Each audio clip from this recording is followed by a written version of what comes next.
નમસ્કાર વિદ્યાર્થી મિત્રો, હું વેકરિયા કપિલ આપ સર્વનું સ્વાગત કરું છું તમારી પોતાની યુટ્યુબ ચેનલ ઓશિયન કોચિંગ ક્લાસીસમાં. વિદ્યાર્થી મિત્રો, આજે આવનારી બોર્ડની પરીક્ષા 2024 એમાં ગુજરાતી ભાષાના ઘણા બધા પ્રશ્નો છે તમને મૂંઝવતા હોય, એમાંય ખાસ કરીને વ્યાકરણ વિભાગ એનો આજે ટોપિક હું જે તમને આજ સોલ્વ કરાવવાનો છું, કહેવત જે તમને બિલકુલ આવડતી નથી. આજે મોડર્ન યુગની અંદર આ કહેવતોના અર્થ પણ વિદ્યાર્થી મિત્રો ક્લિયર નથી કરી શકતા. તો આજે એવી કેટલીક કહેવતો લઈને આવ્યો છું કે જે ઘણી વખત પૂછાઈ જતી હોય છે. આઈએમપી શબ્દો હું એટલા માટે આપું છું કે જો તમારી નજરમાં આવેલી હશે તો એ ફરજિયાત તમને આવડી જશે અને આ વિડીયોના માધ્યમથી ઘણો બધો તમને ફાયદો થવાનો છે. તો વિદ્યાર્થી મિત્રો, આ વિડીયો ગમે તો લાઈક, શેર અને સબસ્ક્રાઇબ કરજો અને આ વિડીયો સાથે મારી સાથે જોડાયેલા રહેશો. આજે આવી ઘણી બધી કહેવતો છે જેના અર્થ તમને ખબર જ નથી અથવા તો તમે ખોટા લખીને આવો છો. તો એ સોલ્વ કરવા માટે આજે આ વિડીયો આપણે તૈયાર કર્યો છે. તો મારી સાથે આ વિડીયોમાં જોડાયેલા રહ્યો. 1 માર્ક્સ છે કહેવતનો ખાલી અર્થ લખવાનો, સમજાવવાનું તો આપણે નથી જ, અર્થ પણ આવડતો નથી. પહેલી કહેવત છે, એક પંથ ને દો કાજ. એનો અર્થ થાય, ખાસ કરીને વિદ્યાર્થી મિત્રો આપને આવડતો જ નથી તો એક કામ કરતા કેટલા કામ થાય? 2 કામ થાય. આપણે ખોટું આપણી ભાષામાં લખી નાખી છે, એ ચાલતું નથી. કેમ કે બોર્ડનો પણ કંઈક પોર્ટફોલિયો હોય, કંઈક પદ્ધતિ હોય, એ મુજબ લખો તો 100% તમને આનો માર્ક્સ મળશે. બીજું છે, દાઢીની દાઢી ને સાવરણીની સાવરણી, બંને હેતુ પાર પડવા. પછી છે, બગલમાં છુરી, વાળ થઈને ચીબડા ગળે, લોભિયા વસે ત્યાં ધુતારા ભૂખે મરે, હાથે તે સાથે, ભાવતું હતું તે આ રીતે. બધી કહેવતોના અર્થ મેં તમારી સામે લાવ્યો છું અને ખાસ વિદ્યાર્થી મિત્રો, અર્થ પાકા કરજો, નથી આવડતા. તમારે પ્રેક્ટિસ કરવી હોય તો 10 કહેવતો લખી વાંચ્યા વગર લખજો.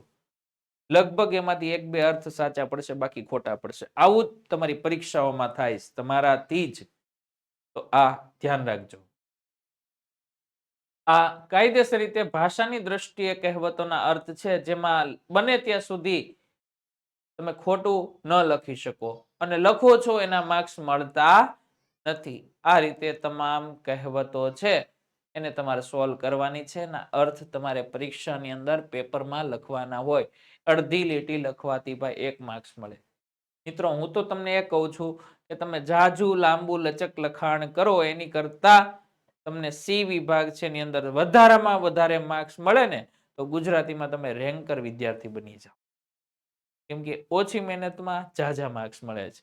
અને એવું જ પાછું સેમ નબળા વિદ્યાર્થી માટે ન સમજાય, 1 પણ માર્ક્સ ન મળે. આ ગ્રામર વિભાગ છે. આ બધી જ કહેવતો છે એ ક્યાંક ને ક્યાંક પૂછાયેલી છે, ક્યાંક ને ક્યાંક એક્ઝામમાં એના અર્થ નીકળેલા છે અને વિદ્યાર્થી મિત્રો તમે એમાં ભૂલ કરેલી છે. એવા શબ્દોના જે ખાસ કરીને અર્થ તમારી સામે મેં મૂક્યા છે આ વિડીયોના માધ્યમથી, તો ખાસ જોતા રહેશો. દુઃખનું ઓસડ દહાડા, વખત વીતે તેમ દુઃખ ભૂલાઈ જાય. દુબળા ઢોરને બગાય ધણી, નબળાને સૌ દુખી કરે. જન્મું તે જાય, જે જન્મે છે મૃત્યુ પામે છે. બાવાના બેવ બગડ્યા એટલે 2 માંથી એકે કામ ન થવા.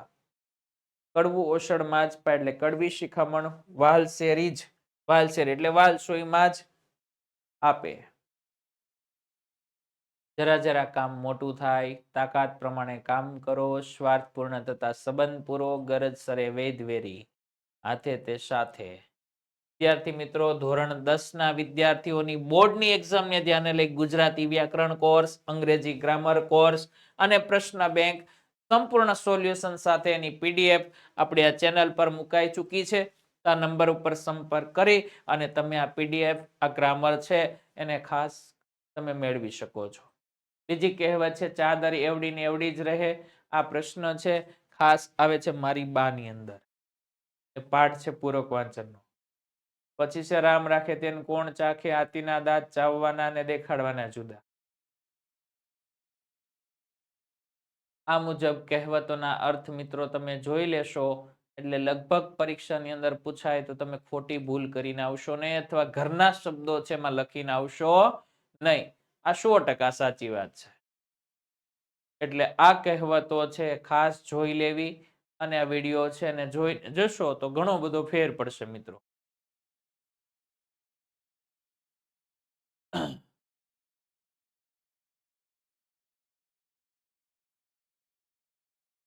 વિદ્યાર્થી મિત્રો, ધોરણ 10 ના વિદ્યાર્થીઓને ધ્યાને લઈ વ્યાકરણ વિભાગમાં મૂંઝવતા પ્રશ્નોને ધ્યાને લઈ તમામ વ્યાકરણ છે એને આપણે વિડીયોના માધ્યમથી એક એક પાઠને વ્યવસ્થિત અને ઝીણવટપૂર્વક આ વિડીયોના માધ્યમથી સમજાવેલો છે.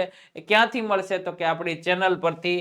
ચેનલ ક્યાંથી મળશે તો કે વિડીયો નીચે આપેલ ડિસ્ક્રિપ્શન બોક્સમાં એની લિંક આપેલી છે, જેના ઉપરથી તમે ઓશન કોચિંગ ક્લાસીસ ડાઉનલોડ કરી લેશો અને આ તમામ મુદ્દાઓ છે એનું આ પ્રમાણેનું સોલ્યુશન માત્ર તમને 100 રૂપિયા જેવી કિંમતમાં મળી જાય, જે તમારા માટે બોર્ડમાં ઘણા બધા માર્ક્સ અપાવી જશે. તો ફટાફટ એને ખરીદી લો, મેળવી લો, જેથી કરી અને તમારી સામે ઘણા બધા મૂંઝવતા પ્રશ્નો છે સોલ્વ થઈ જાય.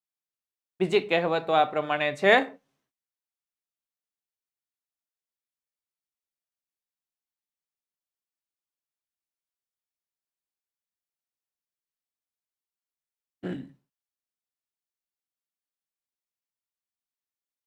હાથના કર્યા હૈયે વાગે, એટલે જેવું કરીએ એવું જ પામીએ.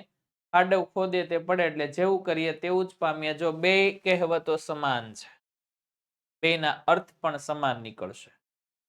વિદ્યાર્થી મિત્રો, આ પ્રમાણે જો કહેવત કરીને જશો અને બીજી ઘણી બધી કહેવતો તમે વાંચેલી હોય, જોયેલી હોય, પણ ઘરના શબ્દો જો એની અંદર આવશે નહીં અને અર્થ યોગ્ય લગાઈ જશે તો માત્ર અડધી લીટી લખવાથી પણ 1 માર્ક્સ મળે છે.